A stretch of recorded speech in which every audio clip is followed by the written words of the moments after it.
Hello আসসালাম সাদিক, কি অবস্থা? না কতদিন ধরে আছো এই জায়গা? বাংলায় কো না ভাই, যাই করো ইটো স্যার। সাদিক শুনো না, কতদিন ধরে আছো ফাইজলামি না? আজকে 16 দিন ধরে এই অবস্থায়। খানা দানা কি হেরামি হয়? তাই পুলিশে নেয় না নাকি?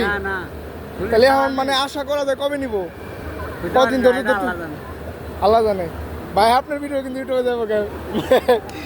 আরে এটা আমার সাদিকের আগে এটা ইন্টারভিউ আছে, নিছি, ঠিক আছে? তাই যাকে এই যে খাওয়া দাওয়া তাহলে হেরামি করো নাকি? আর কিছু কি বলতে যায় আর কি? তাহলে মানে কয় বছর হয়েছে সৌদি আরবের বয়স? 1 বছর। 1 বছর কয় লাখ টাকা দিয়েছিলে? 4 লাখ টাকা। কয় টাকা কামাইছো? 4 লাখ টাকা। বাসা থেকেই তোমার টাকা পয়সা আনছিলে? হ্যাঁ, 1.5 লাখ টাকা কামাইছো, 4-3 লাখ টাকা এখনো রয়েছে বাকি। তো দেশে যাই বাকি এর লিগে না মানছে যায়, ঠিক আছে? সৌদি আরবে কোনো কাজ কাম নাই, মানে পুরো সৌদিতে কাজ নাই, এরকম অবস্থা, ভয়াবহ অবস্থা নাকি?